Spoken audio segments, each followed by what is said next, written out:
Good evening, ladies and gentlemen. A very warm welcome to the live stream for round 2 of the Genisus Esports Kaizen Championship. My name is David Christie, hailing all the way over from Scotland. It is my absolute pleasure to be with you here tonight and with you for the remainder of the 11 weeks that we've got in this 12-round championship. Of course, we kicked things off on round 1 at Kailami. Where else would we be? And tonight we are off to Ricard. But don't worry, you haven't missed a thing. We've got a full highlights package coming up for you in just a couple of minutes' time. Here is the 12 rounds calendar just now, proudly brought to you by Sentinel-1, Immersive Labs and Genesis Risk. Round 3 is at Bathurst next week. We then go on to Hungaroring in November, Donington Park in the next week after that, and then it's Spa, Nürburgring, Barcelona, Silverstone, Suzuka, Monza, Watkins Glen for more GT3 action than you can shake a stick at, and then we crown a champion by the end of it. So by 2024 we have our answer who is going to be out there on top. Some fantastic circuits, some fantastic drivers out there as well, all going to be fighting for that prize pot out there. What a championship they have got in front of them. But again, it all comes down to the races up ahead. We have Paul Ricard out there in front of us tonight, out there in France. It is not particularly my favourite track to drive on, but my God, does it lead to some incredible action out there. Door-to-door, bumper-to-bumper action, absolutely guaranteed over the course of this race coming up tonight, as we are going to have between 45 and 49 drivers taking part out there in qualifying very, very shortly and bringing themselves up to speed. But in the meantime, I think what we can do, since we know what we're dealing with now, is get ourselves up to speed and find out what happened at round 1 at Kailami last week, as quite a few drivers decided to take this as their drop round. You can see all of the drivers taken to the start. You can see on the right hand side there, Luke Whitehead taking pole position for this race ahead in that number 53 car here. But you can see the number 34 car just getting a little bit of a tag and sent spinning round. That is none other than Genisus Esports' very own Cody Sherritt, getting in the thick of things, and it's always a little bit of fun and games here at Kailami, especially up this uphill section around the likes of Barbecue and the rest of this iconic South African circuit. There really wasn't anywhere else that we could, start this season off with other than the legendary circuit in Midrand in Gauteng. But again, you can see the cars making their way through the second half of the circuit here. This is down towards Crocodile and in through Chitty. You can see two teammates making a move there from Genisus Esports. And again, it was a fairly orderly affair. It was a fairly calm affair for a lot of the drivers. This was a move going down into Crocodile and then down into Cheetah as well. Just as much as a battle for the top 10 as it was for the podium as well. Mistakes were few and far between, but again, proving that even if you were fighting for 21st and 22nd place, it mattered just as much as for one of the points paying positions nonetheless. But again, the action coming through thick and fast. Looking to the results of the race though, it was a fairly dominant performance from Luke Whitehead, a name that you'll no doubt recognise from all of the different championships in sim racing that we've got going on throughout the world here. And Luke Whitehead again, jumping to the top of the order there. But while it was a dominant performance, it certainly wasn't a case of him running away with it. Just 3 seconds as they crossed the line separated himself from Philip M towards the end of the race here. But again, Kailami, one of those circuits that really leads to these long drag races coming down in towards turn 1. It's all about getting the exit and getting the slipstream out of that final corner at Ingwe, and then running up through Clorthorn and then down into the Uxke sweep there before they head round into Barbecue. Thomas Jack here with Cody Sherritt. This was still fairly early on in the race here, with Cody just deciding to fire the car up the inside there. And you could see Thomas Jack really didn't have anything to answer for in his McLaren 720 GT3 Evo there, with Nicholas Manuel and Cody Sherritt. A little bit of tandem display between the two of them there. And of course, the number one rule in motorsport, never take out your teammate. And I'd imagine that those two were on the Discord with each other and kind of making sure that that one went through nice and smoothly, because of course you don't want to hold up your teammate, you want to actually work together with them.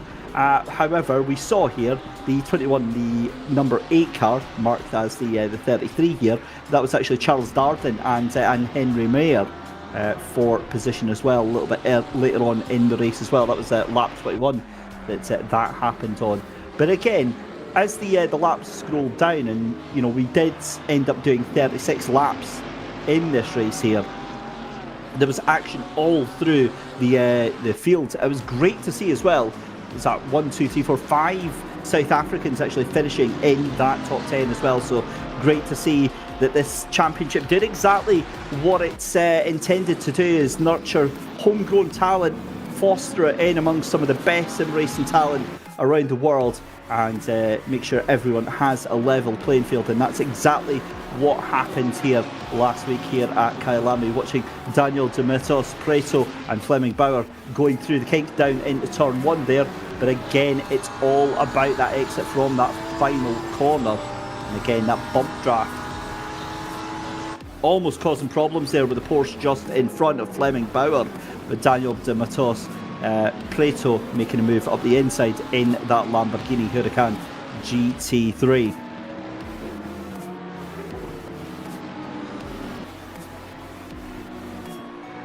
And then a little bit further on, about 2/3 of the race through done now, as Daniel Dimitos, Preto and Paul Venter this time. A little bit of contact and sent to the outside of the track there, but that actually happens kind of well before the exit of that turn. And again, it's just one of those cases where these cars, you think that they're making a move out on track and they're just going to send it, in every corner. As we see Mercedes of Niall Bullion trying to turn into a Lamborghini that was never going to move out the way whatsoever. But the point being that I was trying to make is that when you see an overtake on track, it's never just a case of the drivers just decided, oh, there's an opportunity, I'm going to send for it. It's usually a case of they've telegraphed that move 5, 6, several corners in advance here. As you can see, Henry Mayer in that Ferrari 296 GT3, sending it up the inside into barbecue on Paul Venter. And unfortunately, you better call the police, because that was an absolute mugging for poor Paul in that number 17 Merc. 2 for the price of 1 on that one, and yet again the laps rolled by.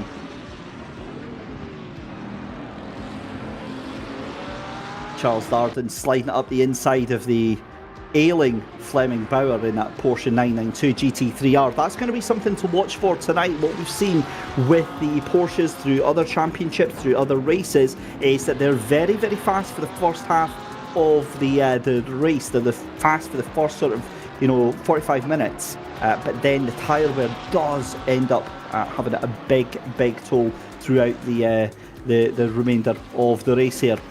You're seeing Alexander Kuznetsov, try to defend that position, with Fleming Bauer just up in front of him. The other thing as well with these races is that it's always nip and tuck.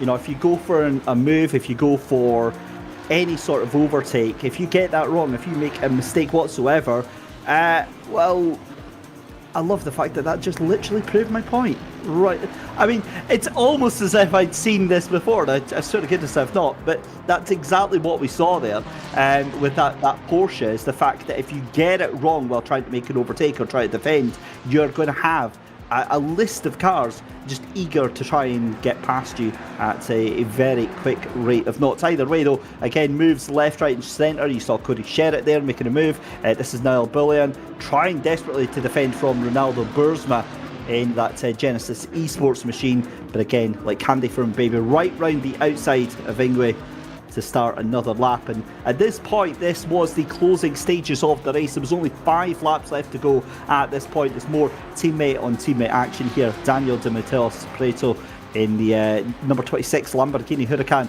trying to make a move on Henry Meyer. And this is the point in the race actually where, for me as a team owner, I'm kind of inclined to tell the guys, right, you've had your fun, it's done now. Whatever position you're in. But racing's racing, and it went all the way on through to the end. This is lap 34, so there was only 2 laps that would remain after this one. But Henry Meyer was not taking no for an answer. He wanted that position back from the Lamborghini Huracan, and it wasn't quite to be. This was your race winner and race leader, Luke Whitehead, coming through the final couple of corners, down into Ingwe for the final time. And it was out to rambunctious celebrations for Luke Whitehead. Of course, I'm joking, because sim racers are the quietest celebrations ever known to man. But it was a great win. Philip M taking second place there. And then in third position, Sasha from Germany taking that final step on the podium. And that is how it all rounded out at Kyalami for round 1. But as I said, we turn our attention to Paul Ricard for our next round here. And again, it's going to be very interesting to see how this all pans out. Qualifying has just got underway. We'll jump to the circuit very, very shortly. But I'm delighted to say that I've got a very special guest in with me in the studio just now. A very warm welcome to a man that I kind of wouldn't be here without. So a very warm welcome to Gareth Hawkins into the commentary booth. Gareth, welcome in. Evening. Thank you, David. Thank you. Super excited to see this evening kick off. Exactly. So give us the rundown. Firstly, tell us who you are, what you are to Genisus Esports, and what Genisus Risk bring to the table here. No, thanks, David. So I think as the championship title suggests, it's all about Kaizen, right? Which is a Japanese principle of continuous improvement. Genisus Risk started last year as a young business here in South Africa. We focus on cyber security and risk and all those lovely things in the corporate world. But there was a keen interest for us to get involved in the esports side, the sim racing. I myself, during the COVID period, landed up getting to sim racing, as I think half the sim racing world today kind of did. And it kind of progressed from there. We looked at how do we get more involved in bringing the two worlds together, the real world and the sim world, which kicked off another initiative, which I'm sure everyone will hear about as time progresses, and just keep an eye on all of our social media. But we kicked off an initiative called Genisus Sim to Real, which in essence afforded a driver the opportunity to go through a sim series. The winner of that series then got a seat in a real car for a full season, which actually turned out to be Tariq Adam.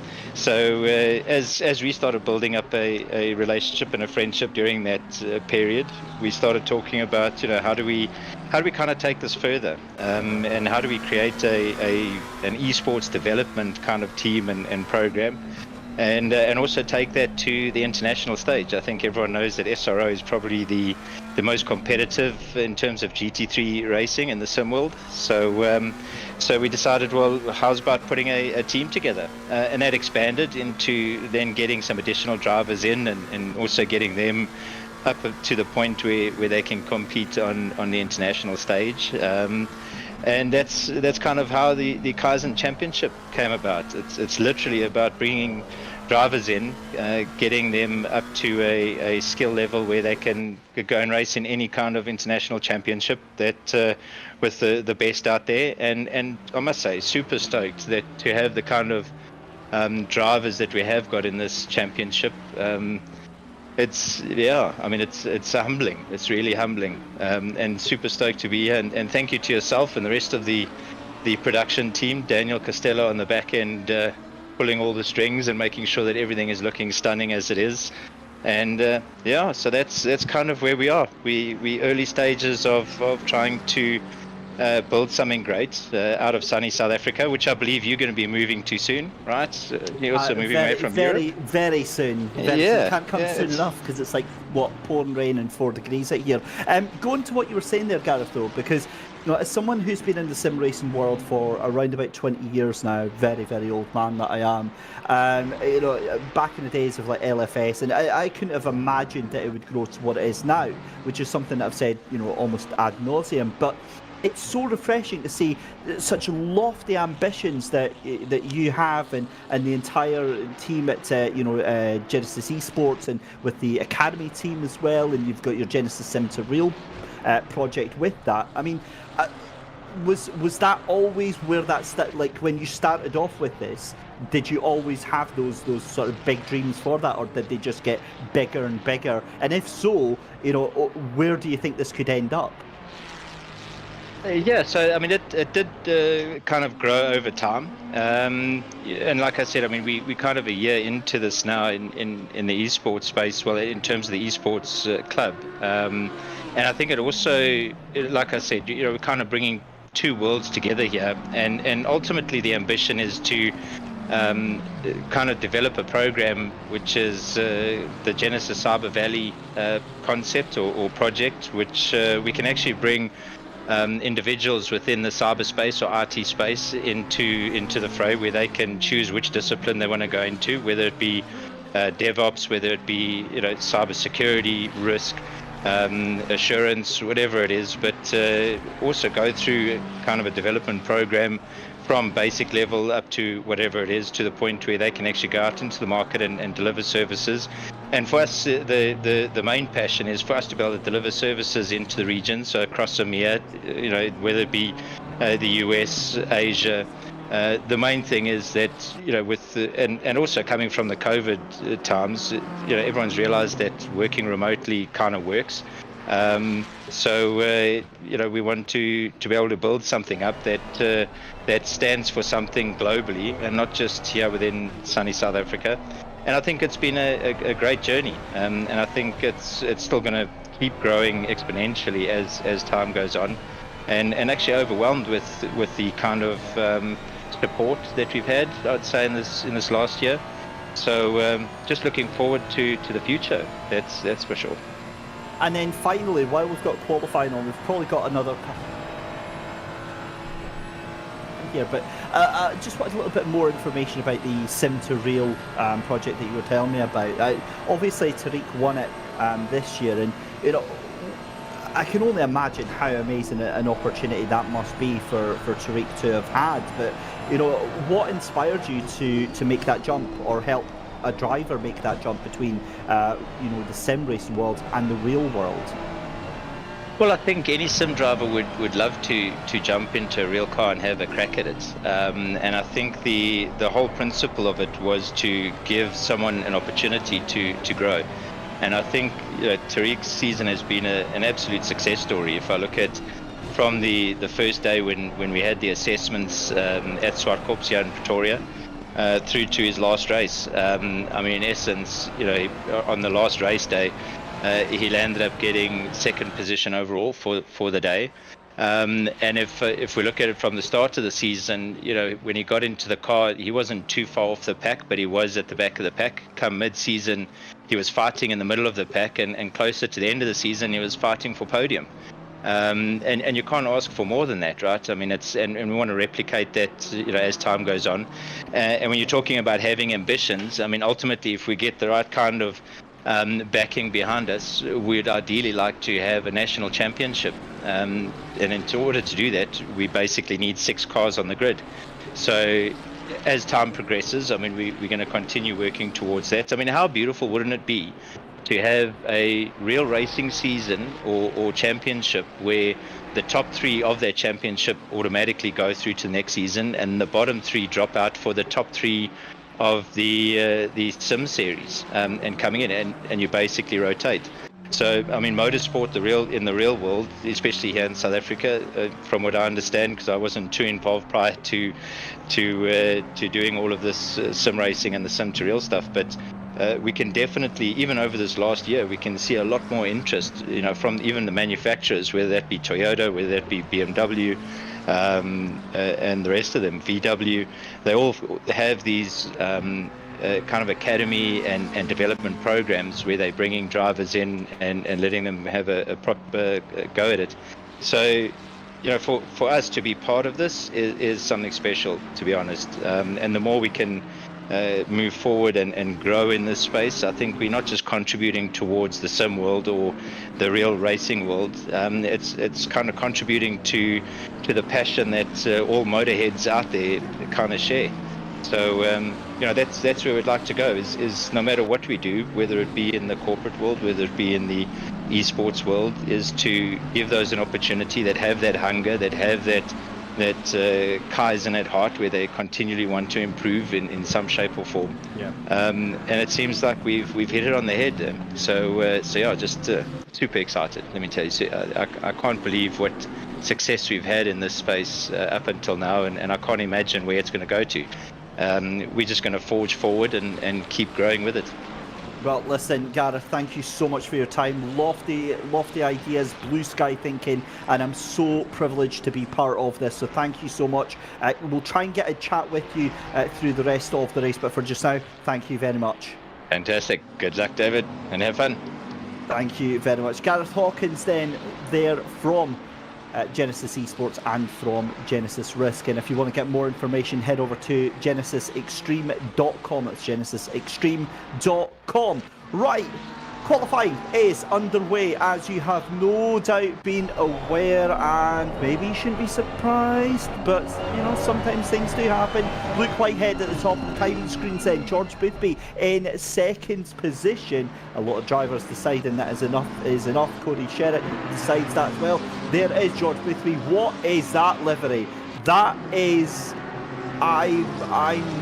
do you know what? I like it. I like that livery. It's bold. It's it looks like, I know this reference is going to be lost in the majority of the audience over here, but we had Sweets in the 90s over here in the UK that had a wrapper that was exactly like that, and I kind of like that. However, Luke Addison in the Genisus Esports machine, that beautifully liveried up Ferrari across the line. That's an improvement though. 153.207 takes him to within 9/10 of a second as we look at for Marco Shana here from Yeet Marco. Hopefully that's not what he's going to be doing into turn one here.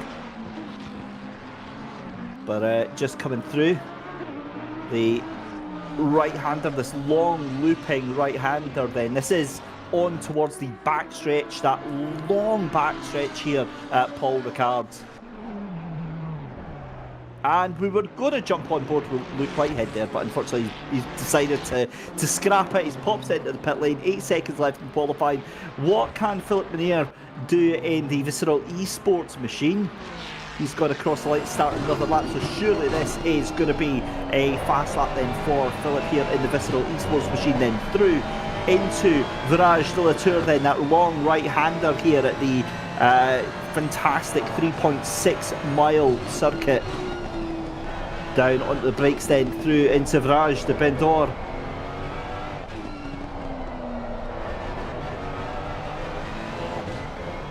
Again through the right-hander. And then it's on to Sandboom. Where the car can finally stretch its legs here on the Mistral straight. One of the few cars still on a hot lap here. And again, just roaring into life down that backstretch.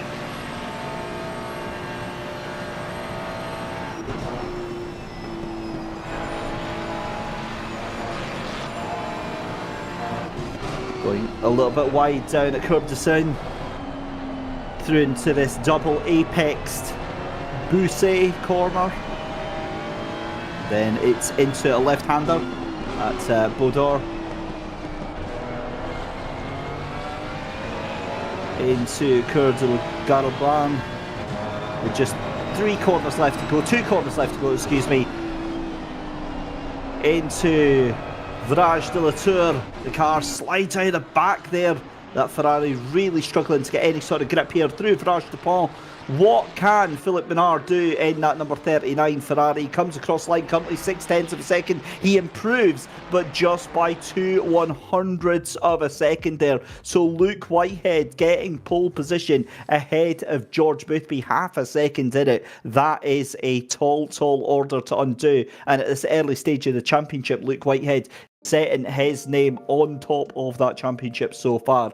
And we'll head down to the grid very, very shortly. Philip Bernardo into that third position.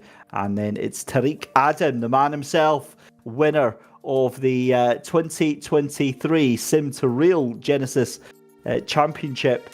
And getting himself into that real life drive is in fourth position. So he'll be starting on row 2 just now, as we wait for the cars to head down. In fifth position, Renault Koot is in the McLaren in the number 8, and then Marco Schade is in sixth position. Sasha Vasner, who finished in third position, you'll remember from round 1, is in seventh position. Cody Sherritt from Genisus Esports is in 8th. Luke Addison down in 9th, and then Thomas Jack in P10. Henry Meyer is going to start 11th, with Christian Deploy in 12th, Daniel De Mateus Pareto in 13th in the Lamborghini, and then in 14th, Wojtek Dvorak in the 27 McLaren starts 14th. 15th and 16th is going to be Jimmy Holm in the Ferrari and Dan Edvinson in the BMW, and then 17th is going to be Daniel Gottschalk in the 42 McLaren, and the 14 McLaren is Abe Santema in the 18th position. 19th and 20th is Giovanni Porzio in the Ferrari alongside Vincent Nell also in the Ferrari, and then it's another 2x2 because it's the McLarens of Christian Venter and Tim Baer. Christian is going to hope he has a bit of a quieter week this week. A lot of contacts last week from a lot of the other drivers, it's got to be said. Nicholas Manuel down in 23rd in the Ferrari. 24th is the number 44 Mercedes of Marvin Florx. 25th is Jude Neville in the Mercedes, and then the BMW of Martin Lindrup in 26th position. 27th is going to be Fleming Bauer. We saw them making great strides in that top 20. Can we see more from that Porsche this week in that number 10? That's in 27th. 28th is Muath Musa in the number 4 BMW. 29th position is Niall Bullion in the number 11 Mercedes. 30th is Alexander Kuznetsov in the number 34 Lamborghini, and then Aidan Russell in 31st position in the Ferrari. Andre Serodio in the Lamborghini. Jaco Grobler in the in the McLaren, in the number 33 McLaren, appropriately on 33rd position. Justin Banks in the 22 Ferrari is in 34th. Omar Khan in 35th in the Ferrari. Charles Dayden in the 25 Ferrari in 36th. And at the back of the grids, it is, let me just double check that, it is the only Aston Martin. Philip Wares flying the flag proudly, although all the way back there, I think that Aston Martin is going to take quite a few scalps from there. Keep an eye on that number 30 from the back of the grid. Cones being murdered already. Poor innocent Cones here at Paul Ricard. They've done nothing wrong. But let's enjoy the sounds of these cars going round their formation lap.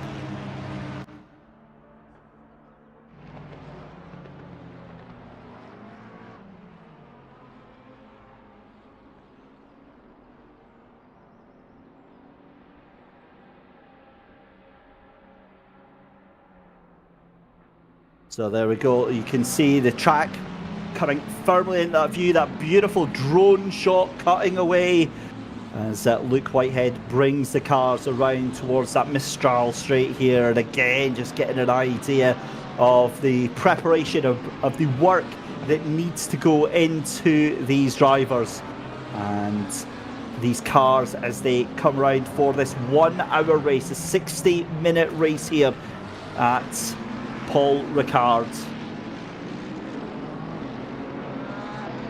And again, the tension must be building up significantly in those cars Good evening as well to YouTube chat. You may have heard me stalling there. That's because I was opening up YouTube chat because I wanted to come and say hello to you. Good evening to Montaigne Sellers, to Mr. Port GT, to Reginald Mattellini, to Aleta Grobler, Riza Sloga, Race Element, to WT, to Gabriel Dos Santos, to Regilodion. There we go, I got there. Listen, I'm moving to South Africa next year, so I'm going to have to get my work on trying to learn to pronounce half of these names, so I do apologise. But you're all very welcome in here tonight. Give me all of your messages. Let me know who you are supporting tonight. We'll read whatever appropriate messages we can out on air, but we love the support.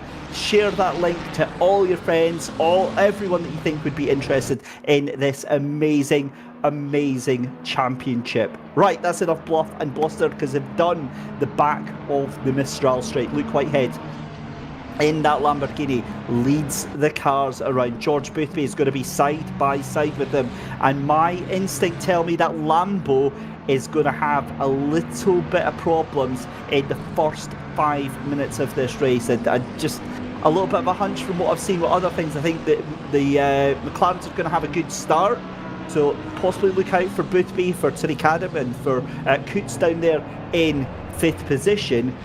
And again, you know, it's all very well being fast, but you have to get past the cars in front. So they're making their way round now. This is through Bousset. Now they're coming through into Bendor. Then it's Garlaban.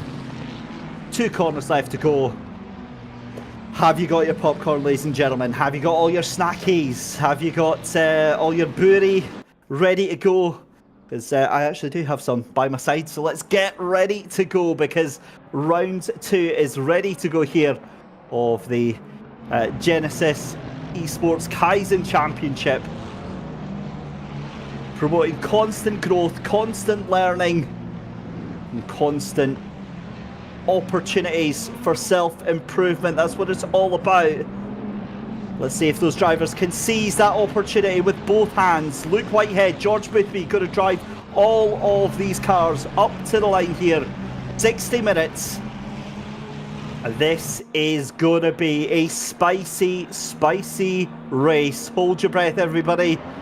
We go racing. Luke Whitehead lights it up, and just as predicted, those McLarens are off like a shot, but that Lamborghini, I will absolutely eat my words, because it is all down to turn 1. Who's up the inside? Was that Coots that was trying to fight it up? You've got a couple of cars going very wide there indeed, but it's still Whitehead from Boothby. Munar's up there as well. You've also got, I think, Coots is trying to get ahead of Adam. It's then pretty much everyone else streaming down into that 3rd corner there, through into Virage de Camp. Got cars going a little bit wide there. And I can hear my broadcast producer breathe a big gasp as Nicholas Manuel rejoins the track back in last position. So again, we wait to see exactly how this is going to pan out. But as they come down the Mistral straight in for the first time of asking, these first 10 minutes of this race are absolutely crucial. We've got another yellow flag, because that's Lindrup, that's Matthew Lindrup that's been involved in that one. Sorry, Martin Lindrup, excuse me, right at the back of the field, and that's on the exit of Virage de Sambo. Here we are on board then with George Boothby hunting down your race leader, Luke Whitehead.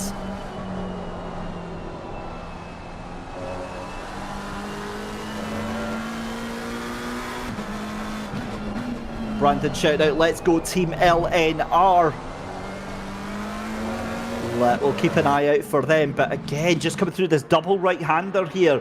Boothby trying to settle down, but look at the gap already, as we've got a huge fight going on for 10th position here. You've got about 15 cars involved. You've got Harry Meyer in there, you've got Jack, you've got Christian Duploy, as well as Wojtek Dvorak just behind him. Oh, that was a huge move from his teammate there. I think that was Santema that tried to make a move on Dvorak, and the two of them almost took each other out there. Shenanigans within this first lap, and they're going to have to surely think about that one. You'd think that they'd be on the old voice chat and try to sort each other out, but it looks like they were trying to sort each other out in the worst way possible, as we're still watching Christian Duploy here for Genisus Esports just now.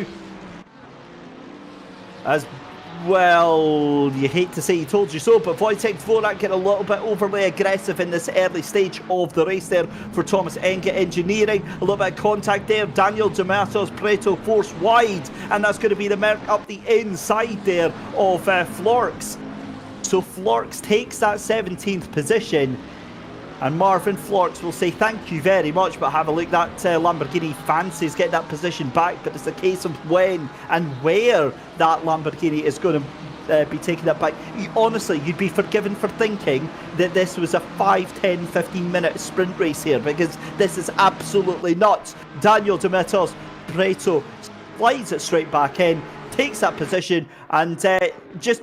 If we can delete from the VOD any comment that I made about Lamborghini struggling in this opening 5 minutes, because quite clearly I have no idea what I thought I was trying to say there, because the Lamborghinis are absolutely on it. Marco Schada stuck in between a rock and a hard place though just now in that 5th position. He wants to try and catch up to the back of Reno Coots, but he's also going to have to watch himself for Cody Sherritt and also Tariq Adam. Adam, the big loser out of that opening lap there from P4 down to P7, but again tucked behind Cody Sherritt. He will be happy that he can get a little bit of slipstream, recuperate and get himself back up here just now as we go to start lap number 2. This is watching Math Musa for Project Vapor in that beautiful blue and orange. Is that blue? Is that teal? Is that... I'm not quite sure, but either way, that is an awesome looking car there.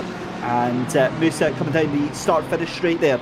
He is chasing down the BMW just in front of him, the number 19, as you've got a gaggle of cars there trying to get themselves involved with all that.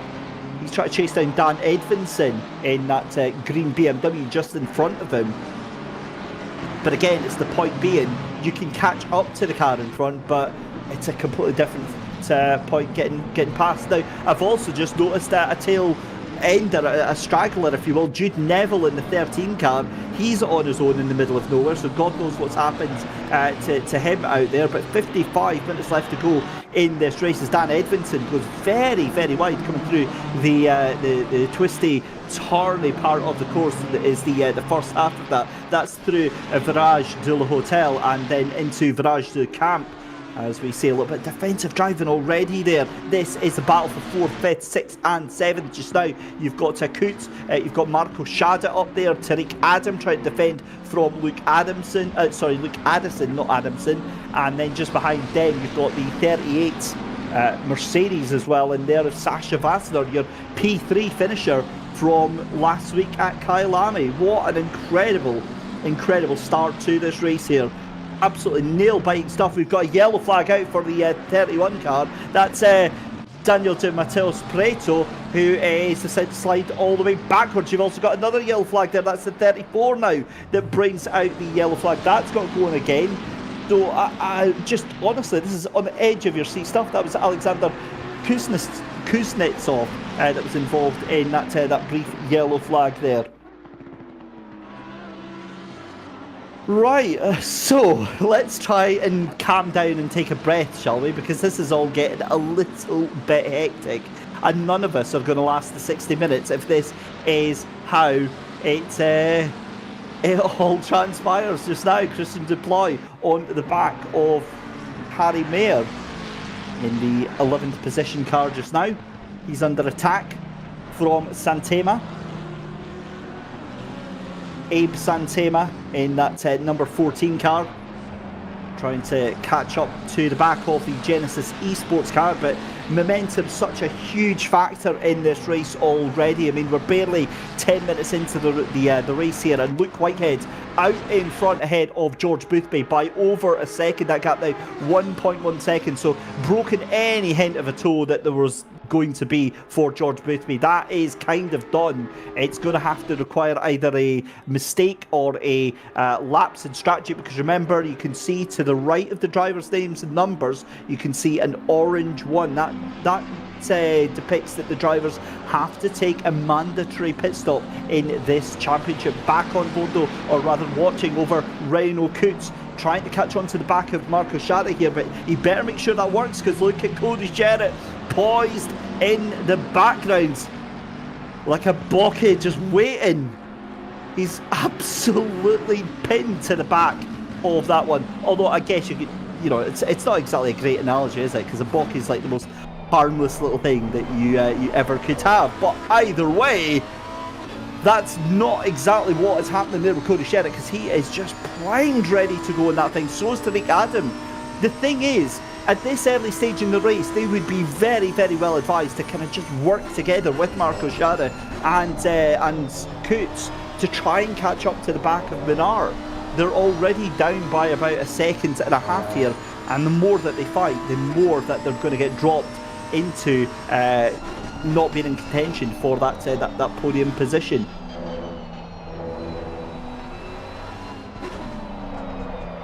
And again, you're seeing just how fine the margins are between these 5 cars. Marco Sherritt, you've got Coots up there as well, Reno Coots, Cody Sherritt, Tariq Adam, and I believe that's now also Luke Addison that is getting brought into this little fight as well here. Gap from second to third place now, 2.5 seconds. And there we go, a little bit of a move on the outside. Here comes Cody Sherritt. Does he have the pace? I don't think he does to get past Coots just now. Reno Coots is just going to hold that to the inside there. Going to hold on to that position at Senior every single day of the week. But again, it just shows the intent there from the Genisus Esports driver.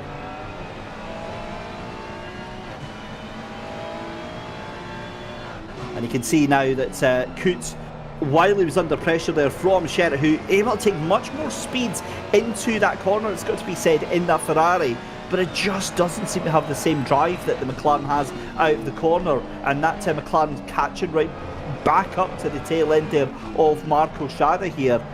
And you get the feeling now the drivers starting to feel like they're maybe getting tripped up a little bit over each other here. But here we go down the start-finish straight then, on board with Cody Sherritt. You can see that South African flag flying very proudly on the front bumper of that car there. With just 10 minutes in this race, it feels like we've done 25 already. As they go through the first couple of corners, and again you can hear how much Cody having to lift off to not run into the back of that car in front there. And a little snap of oversteer as well, as he's trying to keep that car under control.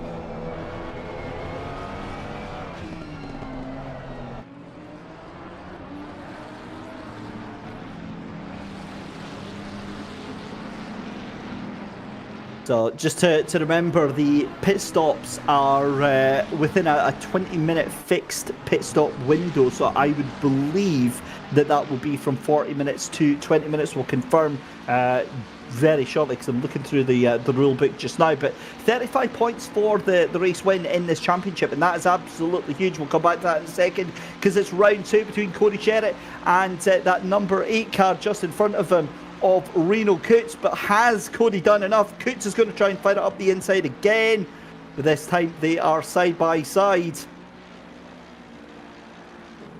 Sherritt tries to go around the outside, a little bit of contact there from Coots, and that was always going to happen. That car was always going to get washed out there. Mixed mindset about that one. The two of them tried to fight. I personally think that was a bit of a racing instant there with Cody and with Coots, but we'll see what race control have to say on that one. Back to Daniel Gottschalk then in that number 42 McLaren. He's trying to catch up to the back and overtake that number 23 Ferrari that's just in front of him. That is Nicholas Manuel, and he's not going to do it like that. A little bit of a wiggle, a little bit of instability on that McLaren there. And a couple of 10-second penalties already been given out. And it looks like Jude Neville has disconnected from the session, so we're not going to see any further outcome of that.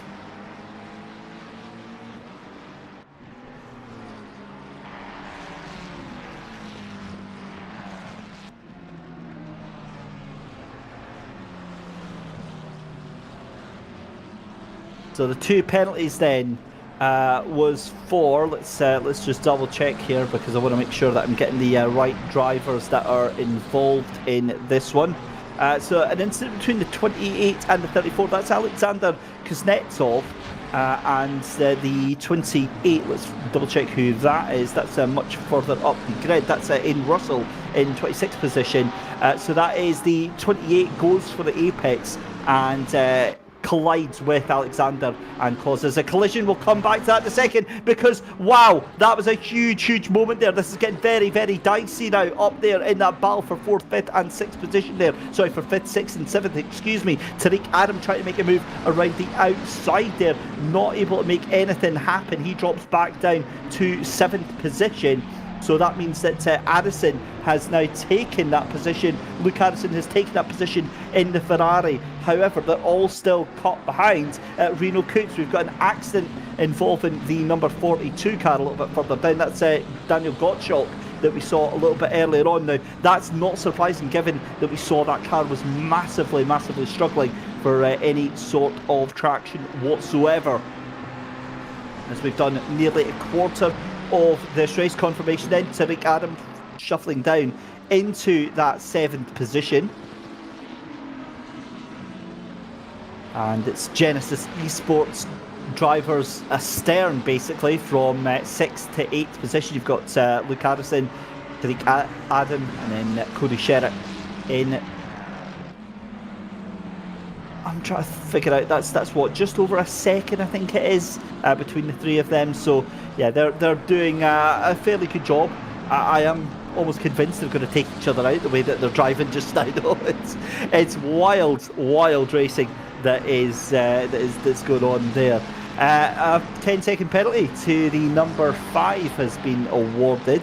That is the 20th place position car of Vincent Nell. Now that was for contact to the rear of the number 31, and that was Daniel Dimitos Preto, another one of the Genesis cars that we saw earlier on. So contact there was deemed as avoidable contact by race control, and he's been hit with a 10-second penalty. But back to your race leader then, Luke Whitehead, and well, you've got to say this is quite a quiet day at the office for Luke. He's not really had too much issue from George Boothby, but the two of them quite happy to just do their own thing. The pair of them have cleared off. You've got Philip Minard in 3rd position there, 3.5 seconds behind George Boothby just now. Marco Schade in 4th position, and then a little bit further back, well, I'll say a little bit further back, it's about 1.6 seconds back to Reno Coots. That is your top 5 just now. Let's have a look outside the top 5 though, and in fact outside the top 10. 10th position, Thomas Jack in the number 6 McLaren. 11th place currently is Christian Duploy in the Ferrari, and then it's the other Ferrari of Henry Meyer in that number 9 car in 12th position. You see there though, Thomas Jack in the McLaren. That is the best team name ever. I'm not even reading that out on stream, but that is amazing. I do like that. A lot of energy coming from that wins team just now in 10th position. 13th place though is the Mercedes of the McLaren, excuse me, of Abe Santema. 14th position is going to be Jimmy Holm. We'll keep an eye on that in a second. It's the BMW there of Dan Edvinson, tries to get that position from Venter just ahead there, but it's not to be. Let's stay on board with this fight then, because this is a fascinating little fight just now for Dan Edvinson of the Cronylands Esports Sim Racing team onto that Mistral straight, and again you can see the car's just able to lift off that throttle and absolutely go for it right now, as Venter trying to catch on to the back of Bayer as well. You can see the two cars weaving about just in front. You've also got Florks just behind in the Mercedes, looking very menacing. That's a pretty scary sight to see a big bad Merc behind you on the track, but thankfully through the corners you're able to stretch away that Merc, not able to take the same amount of speed as the BMW that we were watching there. Move for position, that's never going to work. That's almost certainly going to be looked at from race control, and the BMW, good God almighty, Dan Edvinson just tried to pile drive poor well, that wasn't Marvin Florks there, I think that was Venter, wasn't it? That was the 26 car. They just got absolutely suplexed the next Tuesday there from the BMW. I mean, Christian Venter, there's firm, and then there's just straight up like, aggressive behaviour. Goodness me. Wow. Right, okay, let's go and have a little look at, say, one of the incidents that we've seen so far. So this is, I believe, within our... so this is what we just saw. So that's the 28 on the 34 then, and this is what they got a penalty for. Yeah, that's a slap bang, bog standard penalty, unfortunately, from race control. Always going to be. Marvin Florks then onto the back of Bayer. What can he do right here? Tim Bayer trying to defend, and again that Mercedes coming through into turns 3 and 4 here, having to let off the gas and now leaving him vulnerable because that's Giovanni Portio in the number 21. And honestly, it feels like every second car is a Genisus Esports liveried car here. And you'd be right as well. We'll just pretend we didn't see that one, Giovanni. It's fine. I'm sure race control will not be impressed, but have a look just behind, because there is Vincent Nell, who thinks, yeah, I'm going to have the best of all of that, please. I wonder why the Mercedes so slow in a straight line. Possibly because it didn't straight line over a corner. Maybe to do with that. But either way, Vincent Nell try to get 2 for the price of 1 here and takes it. So he's done both Marvin Florks there and Giovanni Portio. What a move there from that Ferrari. Unbelievable stuff from Vincent Nell. On board then, Marvin Florks is a little bit wide for the Ferrari. This is going to end in tears.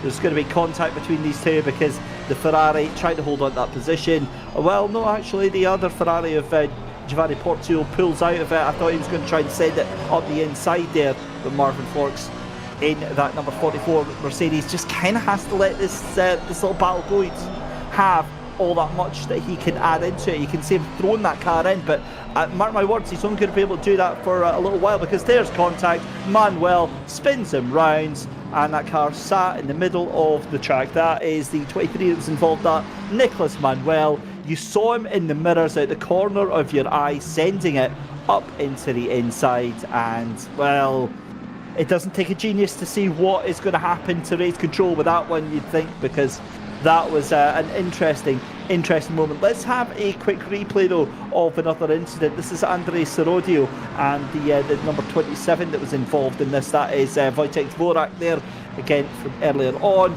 A little clip of the curve from Wojtek there, and it wasn't deliberate. However, yeah, you're not going to get away with that, unfortunately. That is not the best.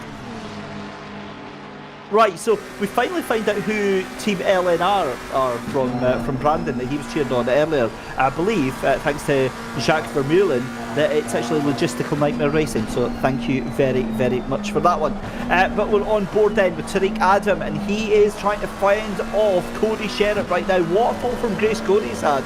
It was a great qualifying session, but the two of them tripping over each other's feet. Remember, Tariq started in 4th position and now all the way down into P7. I say all the way down, I'll tell you what, with my level of ability, I'd be happy to get in the top 20 at this rate, but a hell of a drive nonetheless from the Genisus Esports drivers. And again, proving that, you know, team orders are not a thing here. They are absolutely teammates in name only. They are free to do whatever they like. So yeah, it makes for interesting racing for sure. But the other news is that the pit window is open.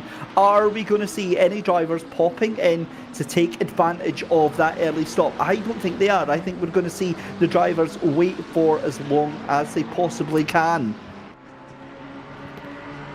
Just ahead of Tariq Adam is the number 8 McLaren. Again, we've seen it time and time again, but Reno Coots here losing the position to Luke Addison. So Addison, while we were watching all the other action and chaos that was going on further afield, Coots has lost that position to Luke Addison, and the number 12 Ferrari up into P5.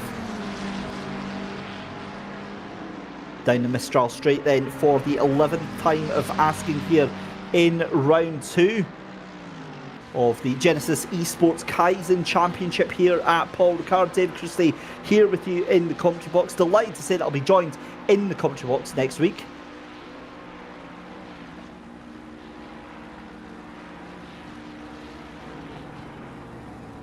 And down into the second half of the circuit.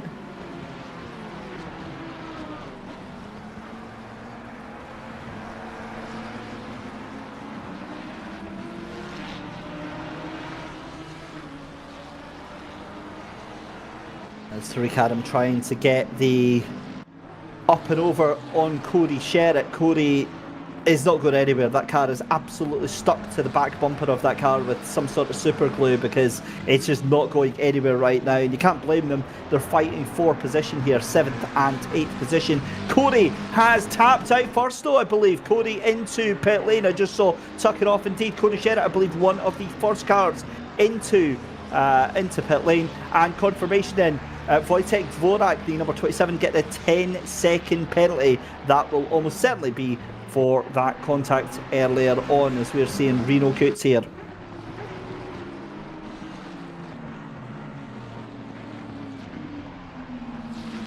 Giovanni Porzio, the second car into pit lane.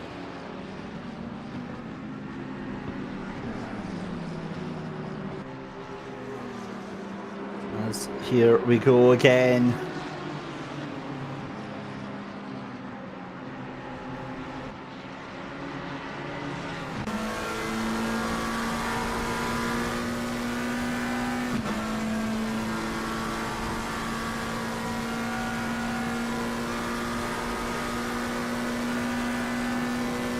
Down the Mistral Straight then for Reno Coots, trying to catch onto the back of Luke Harrison, but again I just wonder, you can catch up to it, but what has he got in the tank to actually get past that car just in front?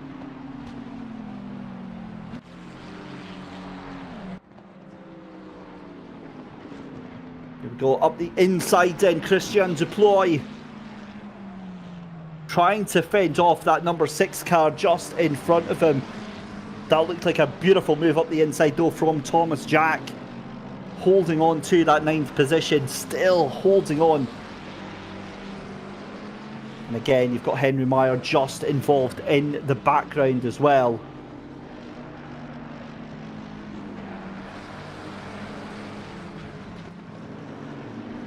35 minutes left to go in this race, and again it just shows you how high stakes the championship absolutely is, as Luke Addison goes into pit lane.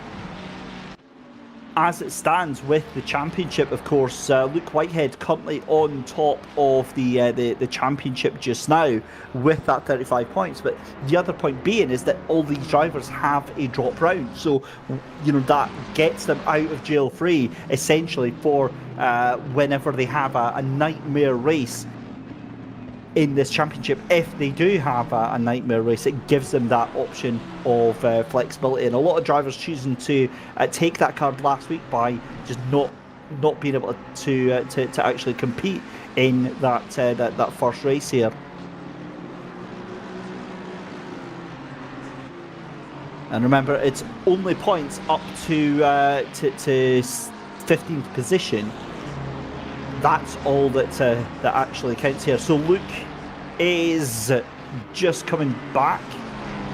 5.7 seconds of a gap though. I mean, that is absolutely absurd of a gap to have over George Bithby at this stage of the race. That's nearly 6 seconds, and we're barely even half an hour into the race, but we've got an almighty ding-dong battle here. Thomas Jack having to fend off from Christian Deploy in Genisus Esports liveried car. And again, I think that's some lap traffic just getting out of the way. We've got more penalties coming in thick and fast. The number 10 Porsche, that's been given a 10-second penalty. Fleming Bauer. So again, race control really having their work cut out tonight in being able to judge exactly what's going on here. Put it this way, they're certainly not able to put their feet up and have a cup of tea and a biscuit tonight. That is for absolutely sure, and it's great to see, because obviously being able to see what the decisions that they're making, it's great to see that the incidents are all being thoroughly reviewed and looked at properly, as we've got into the pit lane as well. Comes Christian Fenter.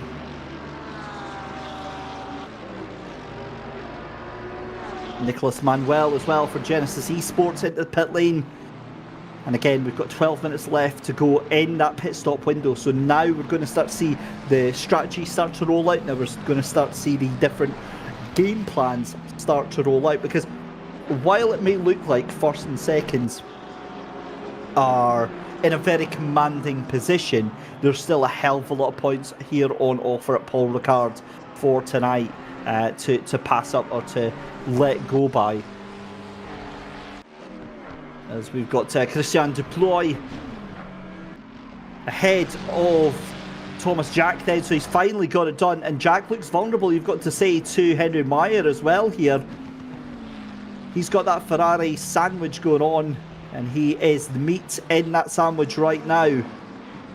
And I get the feeling there's going to be a bite taken out of that sandwich when we get down to the start-finish straight here, because look at the wide lines that Henry Meyer is taking, trying to get a good run out. He knows exactly what the script is here. It's all about the drag. It's all about the run down to that final corner here. And Thomas Jack is likely going to find this difficult to fend off, as we've got more drivers at the pit lane. Philip Minar and Tarek Adam into pit lane as well. As here comes Henry Meyer for Genisus Esports Blue. So just ignore everything that was just saying there about a battle happening on track, because it's been so cruelly taken away from us.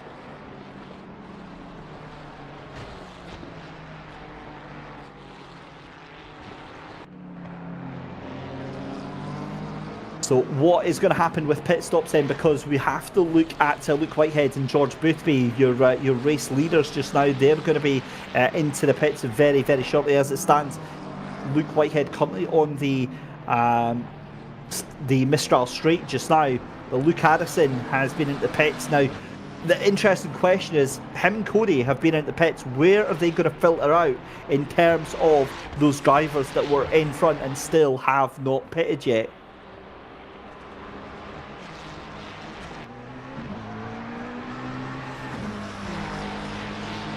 Oh, there we go. Tariq flies past. Job done. And yeah, that'll be a nice...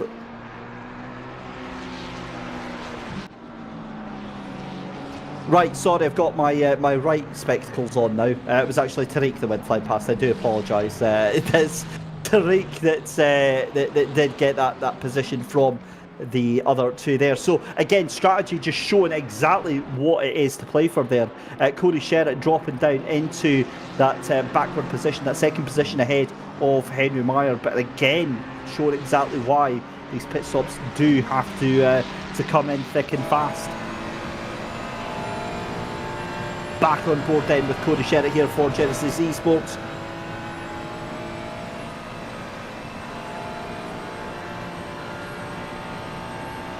Down that Mistral Straight there, that beautiful Ferrari GT3 engine working overtime.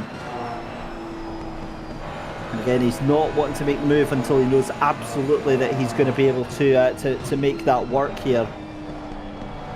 We've got a lot of cars into pit lane. I believe we've got Reno Coots into pit lane. We've got Christian Deploy into pit lane as well.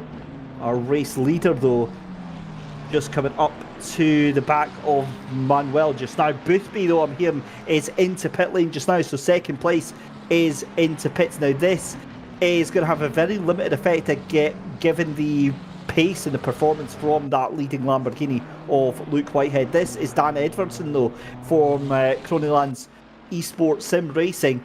There is George Boothby out of pit lane. Through into the first couple of corners, is still ahead of Marco Schade and Reno Coots. Just 8 minutes left to go in this pit stop window, so you're going to have to think it's going to be the next two laps here as Christian Deploy gets out of pit lane. He's going to drop back several positions, I think there. You can see the BMW just in front of him. As there is Moath Musa for Project Vapor.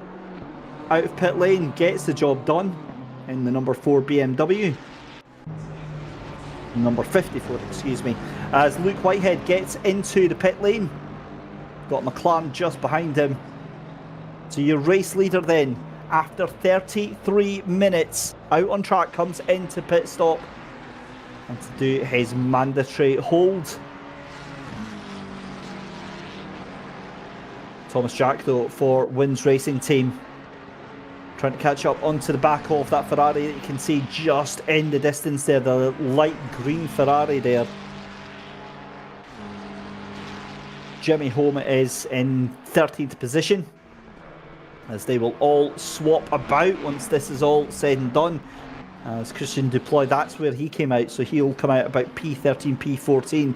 George Boothby out of pit lane. Now the question is, where is Luke Whitehead? The answer is, Luke Whitehead is already gone out of pit lane, so this gap is still going to be, I believe, about 5 seconds, maybe even a little bit longer than that as they come across the line. But George Boothby moves back up into second place as Philip Minnaar resumes his position back in third place. So it's all really as you were, but that battle for 9th, 10th and 11th right now, Reno Coots, Tariq Adam and Dan Edverson, that is going to be very, very interesting indeed, because they are getting closer and closer and closer. Excuse me, Edverson's not in that fight. It's Sherritt Meyer and Home that are potentially going to get drawn into this in the end, but it's going to be a hell of a long ask for Henry Meyer. Remember, that was very close between them, so I'm not sure if that was a slow pit stop for Meyer or if there was an incident, but remember, Adam, Sherritt and Meyer were all, line astern on the track here. So, yeah, very, very curious to see what happens with that one. You're watching Tariq Adam just now. Martin V saying Luke Whitehead has entered beast mode. I think that's absolutely a given here tonight. I mean, there's fast, and then it's ridiculous, like how much he's able to outstrip the rest of the field.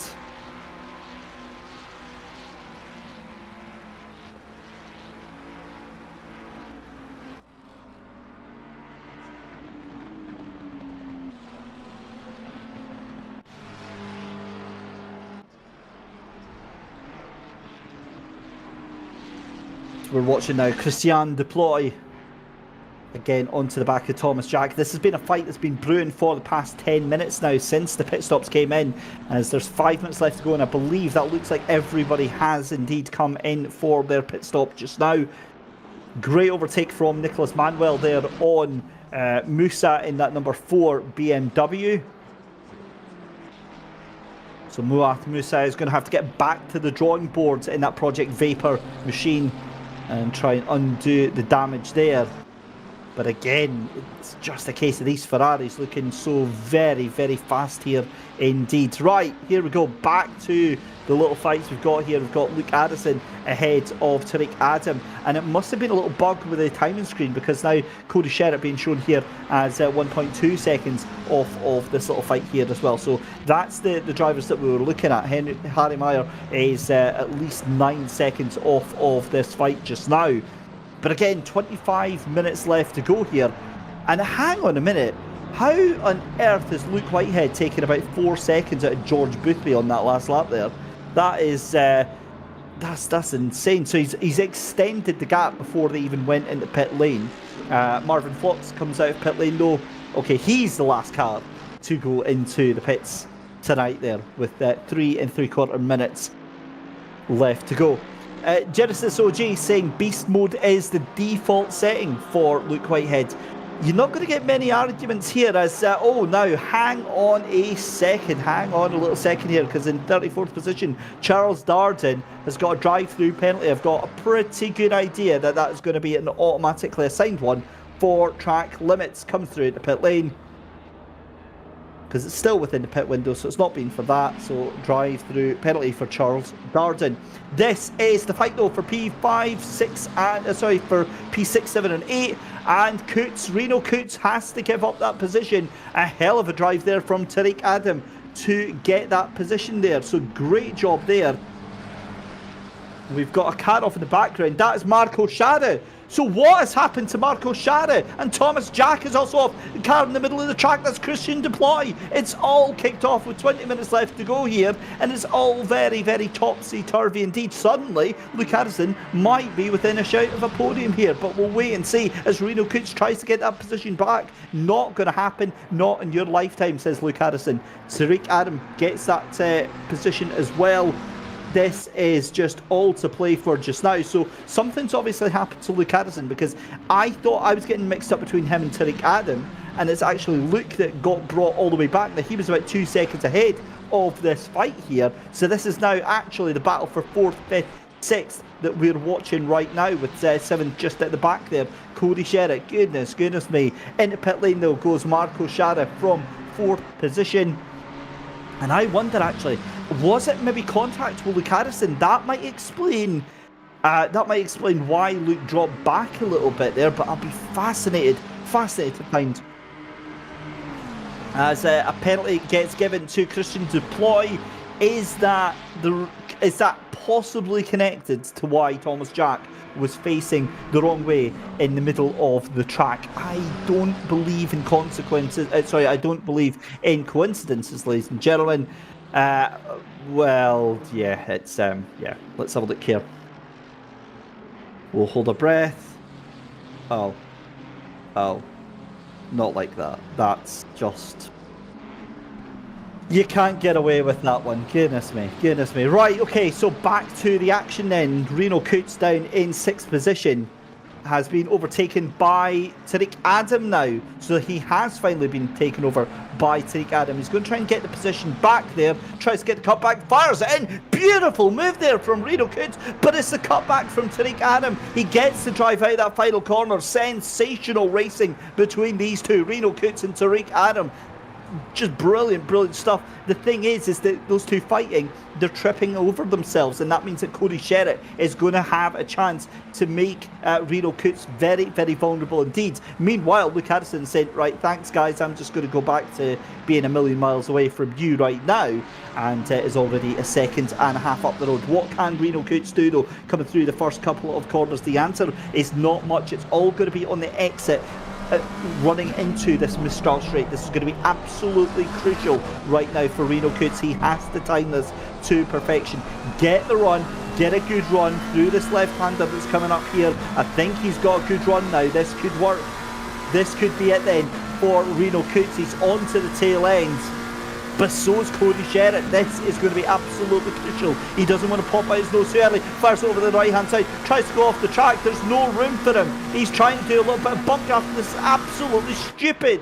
I do not get why the drivers do that. I mean, sensational car recovery control and all that sort of stuff, but why? There was never any room there, and you're just going to try and force a gap and potentially take out a car there. Absolute lunacy there from Reno Coots. However, it's fine. Everybody can breathe and relax and kind of make the best of it until Cody Sherritt decides, yeah, I'm going to have that place, mate. Thank you. Cheers.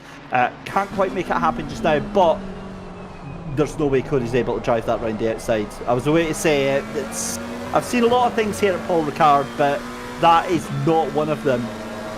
That was a very, very sketchy moment there for the two cars there between Tariq Adam and Reno Coots. And now, because that's happened, that's going to bring Cody Sherritt into it in terms of dropping them away from the cars a little bit further ahead. But somehow we're already into the final 20 minutes of this race.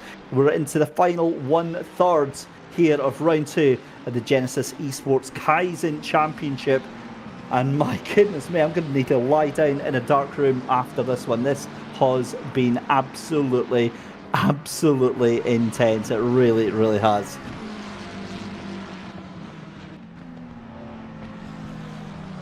So Reno still under that big pressure there from Cody Sherritt just now.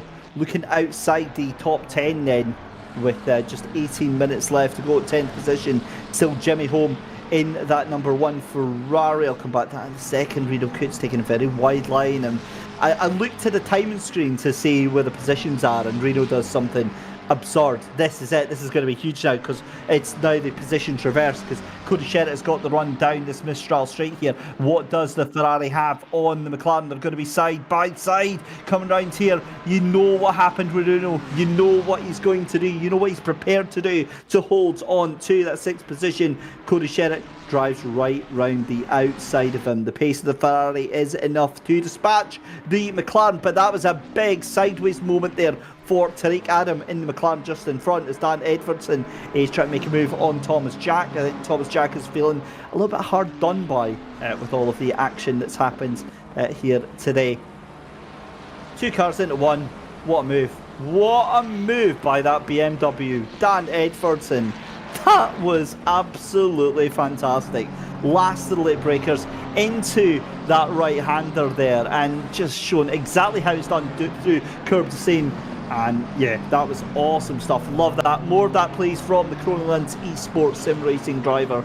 And I'm sure we're not going to get denied with 17 minutes left to go. As always, if you are watching, hello, good evening. Let us know who you're supporting in the YouTube chat. We will give your messages a readout if you can. Hit the subscribe button as well. And if you want to get more information on the championship, head over to GenisisExtreme.com. That's GenisisExtreme.com. Find out more information.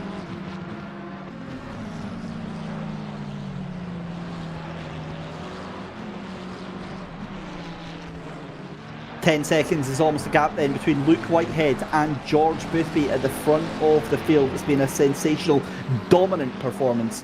Beast mode is the word that's been used by YouTube chat, and that's exactly how I would sum it up for Luke Whitehead. It's been just an amazing performance. He's not put a foot wrong so far just now, and with 15 minutes left to go, it's difficult to see how any of that changes. He's not going to be catching up on too much lap traffic, you've got to say, and the likes of George Boothby being 10 seconds away. Any instant, any issue, still got a little bit of time to recover it as well. I wish I could say the same for the likes of Tariq Adam, Cody Sherritt and Reno Cooch right now, because they are in a hell of a battle down there in 5th, 6th and 7th position. And what I wonder actually now is the fact that now that Cody Sherritt has been released from behind the Mercedes of Reno Coots, can he actually make a work in and make some inroads onto Tariq Adam just now? He's brought that gap down to 9/10 of a second, and this is going to be very, very interesting indeed. Here is Reno Coots in the McLaren. Again, trying to catch back up to Cody Sherritt, but the Ferrari, if we're being honest, just seems to have the legs over the McLaren. It can be in a straight line, it can get the slipstream all it likes, but it's just not able to make it happen. Down into turn 1, as we've got quarter of an hour left to go here.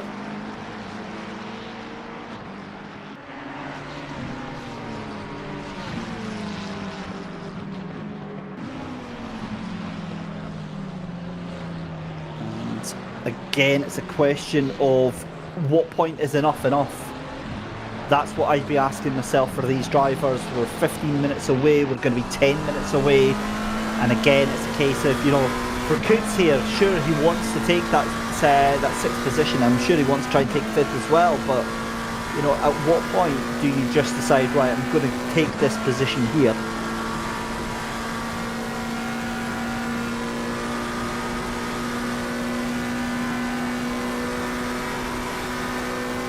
Let me listen to the roar of that McLaren there, trying to catch and overtake. Cody Sherritt there, fires it through curb to scene, gets it all wrong, tries to overtake on the outside. It's course here. I mean, that's a bold move, but that's never going to work because Cody's going to have the inside line, but fires it back up. Reno tries to go round. That is going to be job done. Contact onto Cody Sherritt, and I don't think that's going to go down too well. And again, a little bit of frustration here. Right. I'm going to make a very bold prediction here, ladies and gentlemen. One of these two drivers is going to end up in the barrier. There's a lot of aggression getting brought out here tonight between the two of them. And that only ends usually 9 times out of 10 in one way. And that is with a trip to race control and a very unhappy sim racer, usually on stream, throwing all the toys out the pram. One man who won't be throwing his toys out the pram tonight, I think, is George Boothby, because, you know, Boothby has had a very, very comfortable race right now. 5 seconds ahead of Philip Minnaar and about 10 seconds behind Luke Whitehead. They know the script, they know exactly what's to be done here, and they're just able to circulate without really having to do too much work just now, because they've done all the work in that early stage of the race here at Paul Ricard. Philip Minnaar for Visceral Esports in 3rd position. And again, a very lonely race for Philip. 9 seconds ahead of Luke Whitehead. Doesn't really have anyone in contention with him just now. And just as predicted, it's a penalty for Reno Coots. Who would have saw that one coming at all? 5-second penalty given to Reno Coots. It completely misses the apex, shoves 15 wide and gains a position in result. I don't think you're going to see any arguments there. However, this is interesting. This is Luke Addison coming under real pressure right now from Tariq Adam.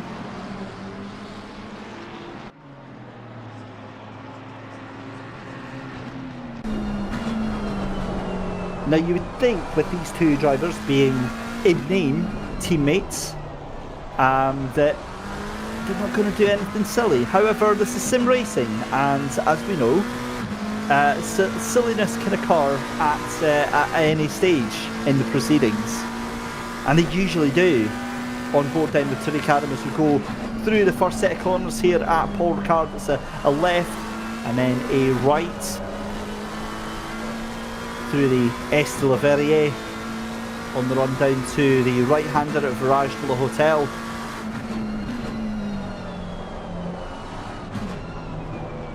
You can see side by side. That's the external picture here as we go around Virage Camp.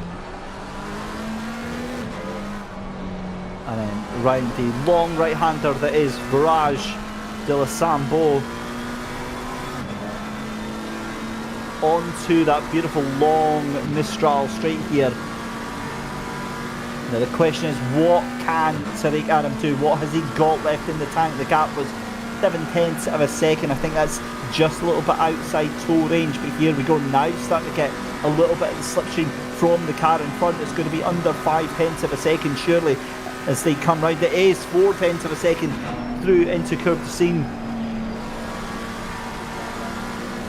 And this is where you do not want to make a mistake for either of these drivers right now.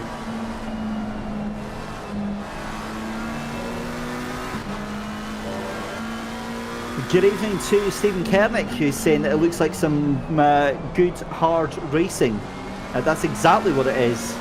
That is exactly what it is. Now, what has happened, because we've got a disconnect, we've got our 6th place driver, I believe it was, has just disconnected from the race here, and that was the number 8 that has just gone. That's Reno Coots. That's just gone and disconnected from the session. So yeah, I wonder if that's frustration or if he's just decided enough is enough, or if it's a technical failure. Either way, with 10 minutes left to go, we have to focus on what is out there in front of us on track. And what is in front of us on track is a pretty awesome round 2 of this Genisus Esports Kaizen Championship. It's been led from start to finish by Luke Whitehead. George Bidby again in 2nd place, Philip Minnaar in 3rd. Luke Addison though, this is the question. Is Luke going to survive in 4th position, because Tariq Adam is all over the back end of that Ferrari like a rash, in the McLaren looking very, very racy here indeed. This is what you love to see, drivers within the same team being allowed to race hard, but allowed to race fair.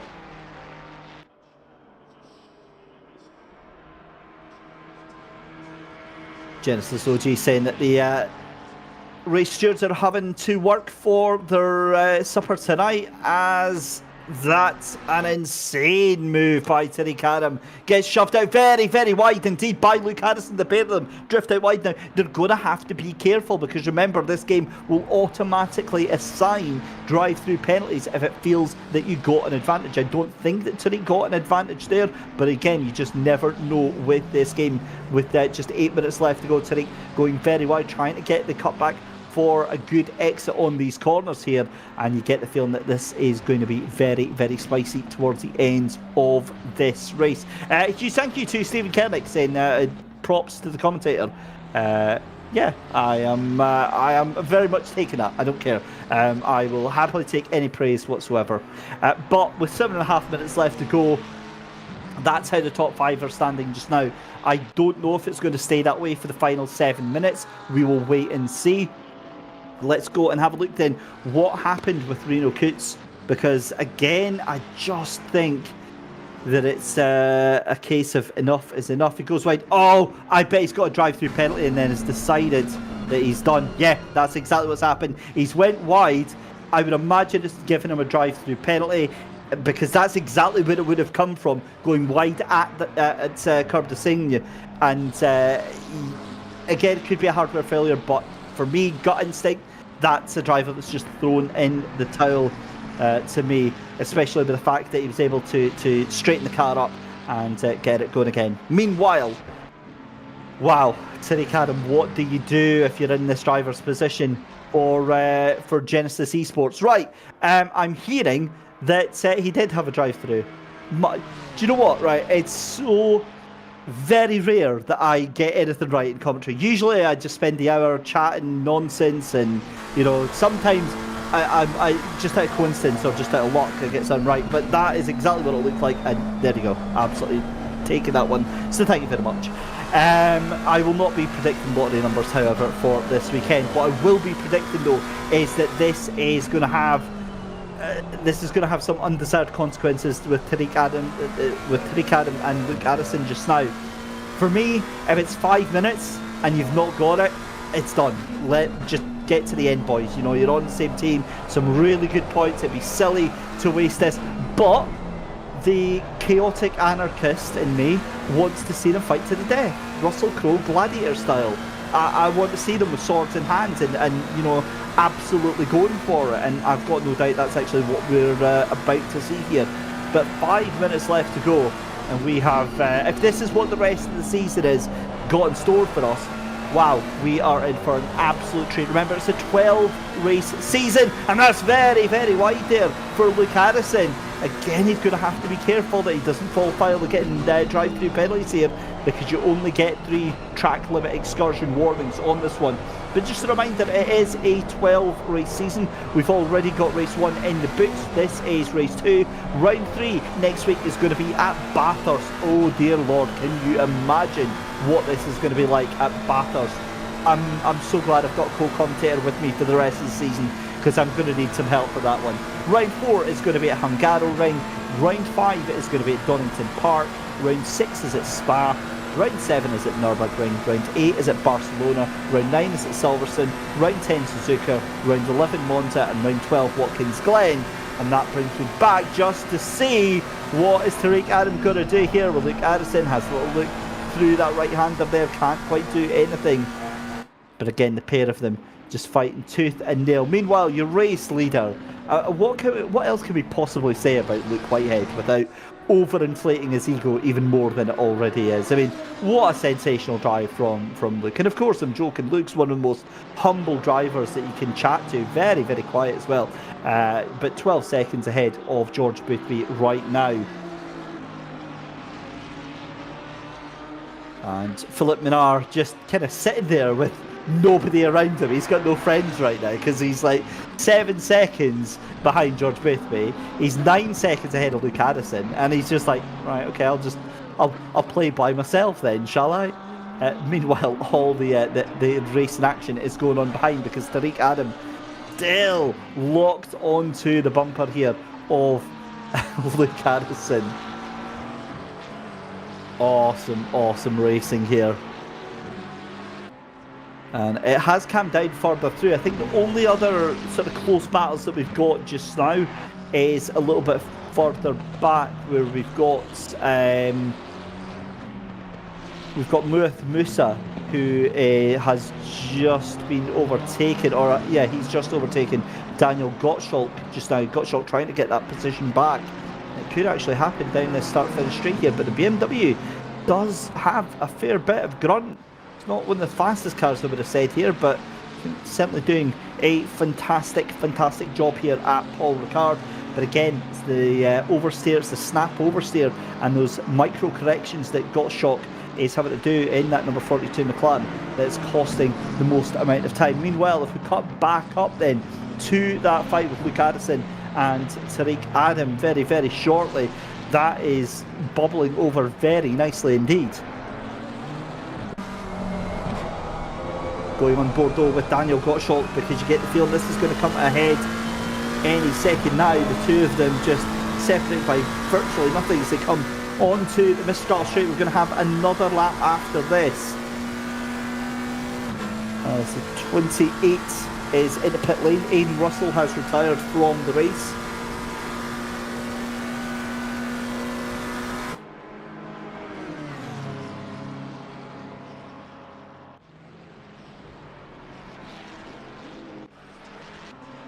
There we go, back with the battle for P4 and P5 then. This is the penultimate lap of the race. I think we should get enough time for one more. Using my very rudimentary maths and logic, which, yeah, that's a recipe for disaster right there. But 1:25 left to go. What a race this has been.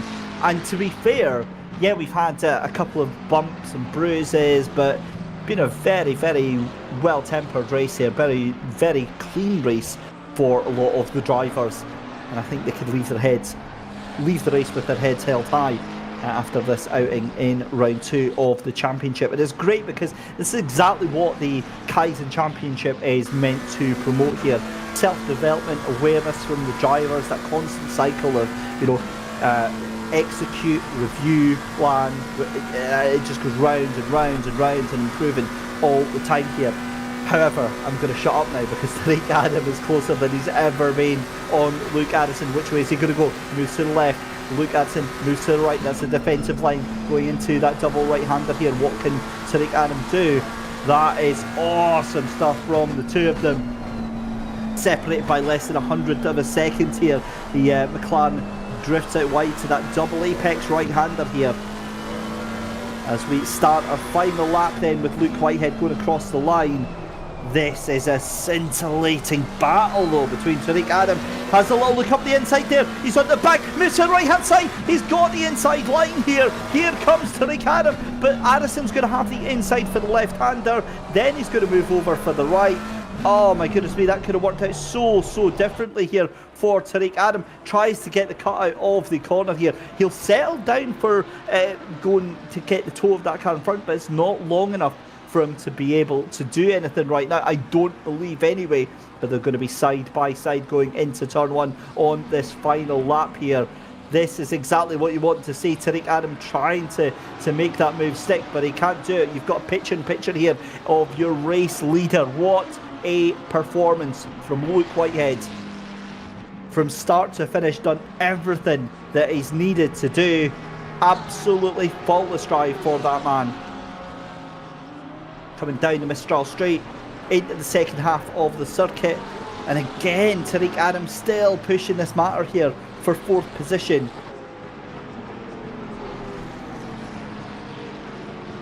Just 5 more corners to go for Luke Whitehead. Between him and his 2nd win of the season here, that will take him up to 70 points.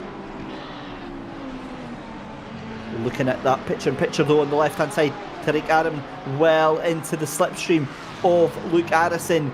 Does he have anything in the tank? Again moves to the left hand side here. Luke will try and draw that car out wide as your race leader comes out the final corner, as Tariq Adam trying to go around the outside, but it's going to be a race win for Luke Whitehead.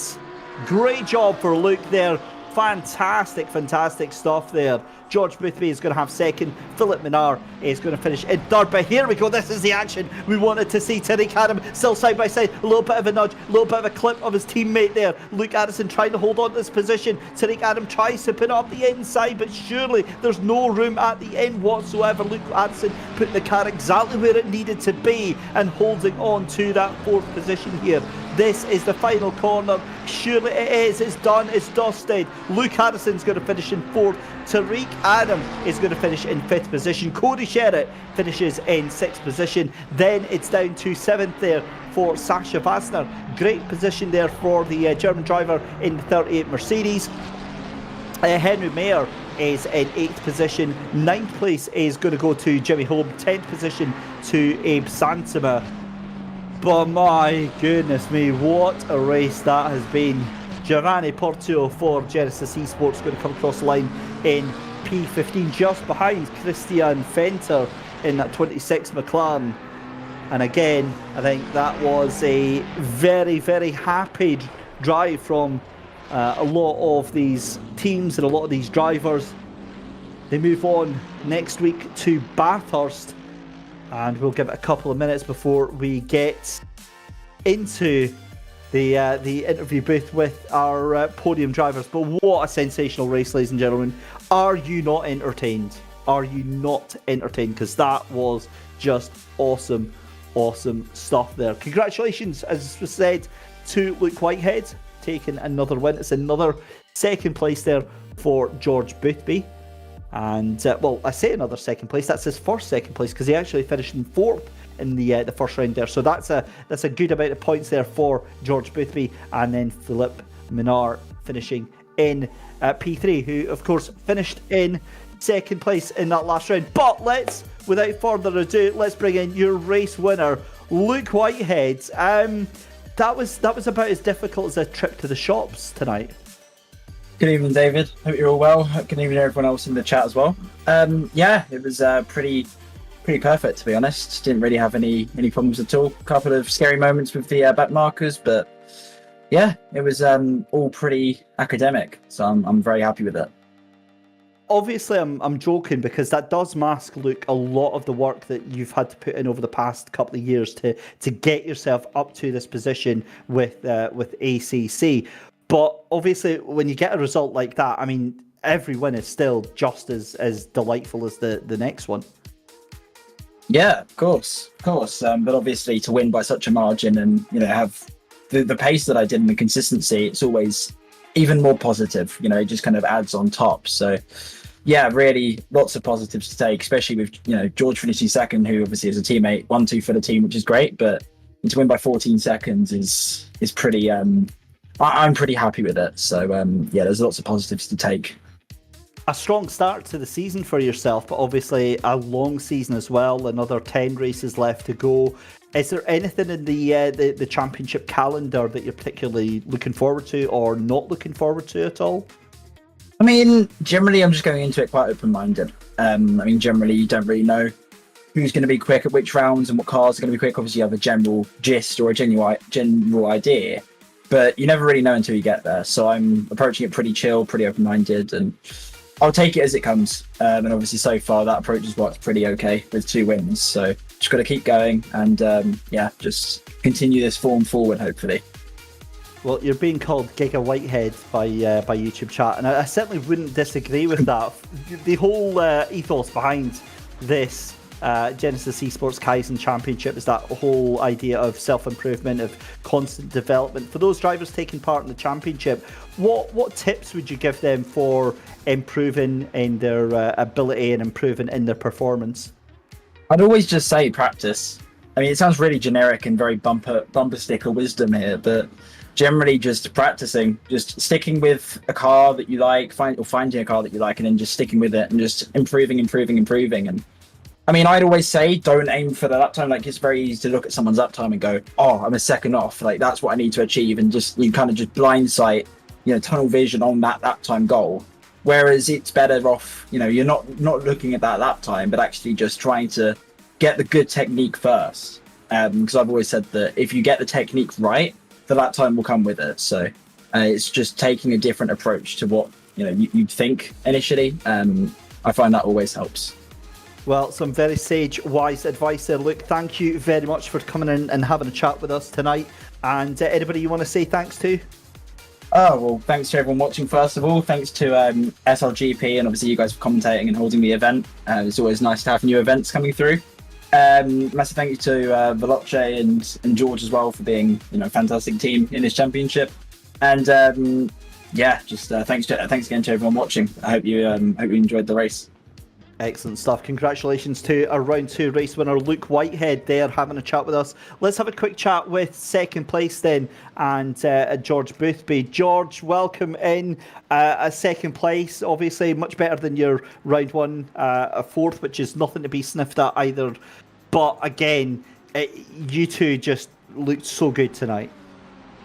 Yeah, it was a pretty good race. I mean, for me, I was sort of just on my own.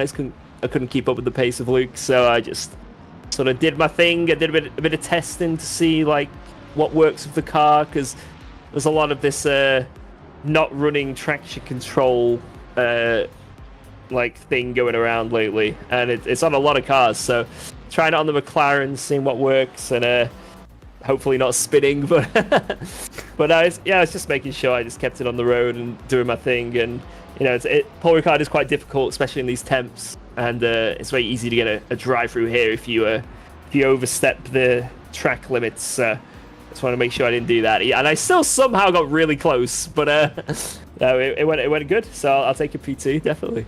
Was there any point where you thought pace-wise maybe you were able to catch on to, or hold on to the back of Luke, or was it always a downhill race from the start? I think initially, on like lap 1 or 2, when I was near him, I thought maybe I can do something here. But then I don't know, I just couldn't keep up with him in the last sector. Like he was pulling so much on me there, so he just eventually just drove away. And unfortunately, slipstream, it's not something you can hold on to about 3 seconds behind. So he just as soon as he dropped me, it was game over. But you never know, drive-throughs, or maybe he made a mistake. So I've got to at least keep plodding on, keep him honest. But no, he drove really well, so fair play to him.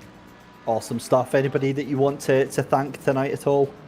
I'll thank the wonderful people in my stream for keeping me entertained for that race, because it was a good laugh.